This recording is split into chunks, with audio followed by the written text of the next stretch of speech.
দেখো বন্ধুরা, আজকে আমরা তন্দুরি চিকেন বানাবো, পুরো গোটা চিকেনটা।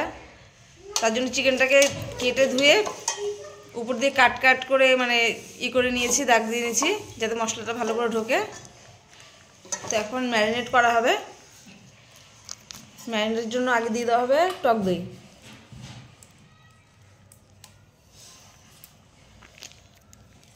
টক দই দিয়ে ভালো করে মাখানো হবে।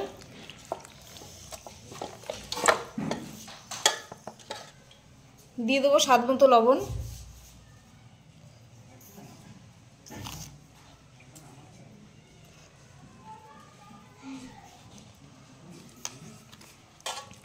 আর আদা রসুনের পেস্ট,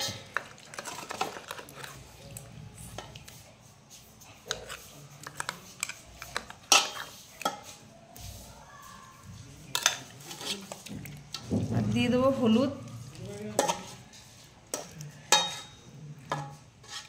আর শুকনো লঙ্কার গুঁড়ি।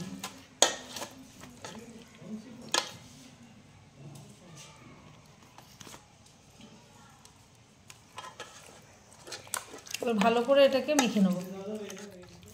আর দিয়ে দেবো গোলমরিচের গুঁড়ো,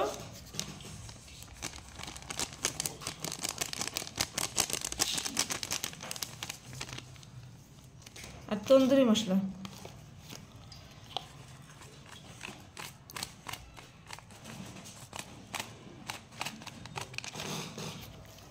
এবার ভালো করে মেখে নেব। আর দিয়ে দেবো একটু সর্ষের তেল।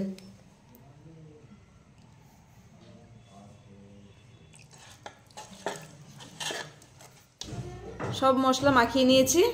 এবার এটাকে ঢেকে রেখে দেবো 2-3 ঘন্টার জন্য।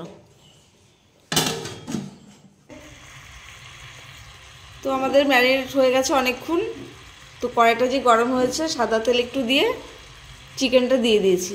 এবার ঢেকে এটাকে একটু হতে দেবো। চিকেনটাকে পাল্টি করে দিয়েছি। এইভাবে উল্টে পাল্টে ভালো করে নেব। আবার ঢেকে দেবো।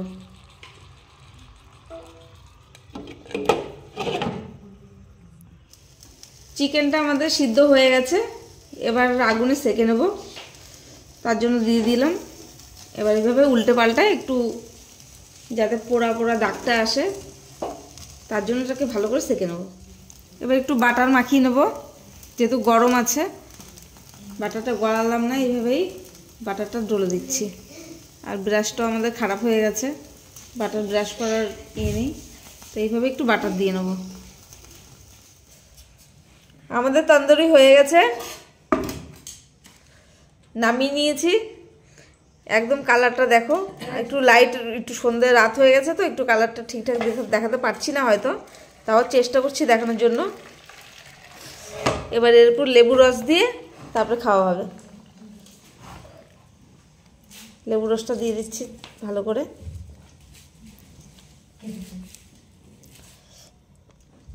আর এত সুন্দর সিদ্ধ হয়েছে, লেগ পিসগুলো মানে ছিঁড়ে ছিঁড়ে যাচ্ছিল, তার জন্য আলাদাই করে নিয়েছি। তো চলো এখন সবাইকে পরিবেশন করি। কেমন আছে রে নীল, খেয়ে বলতো? খুব ভালো আছে। ভালো লাগছে? পুরো সিদ্ধ হয়েছে পুরো? হ্যাঁ।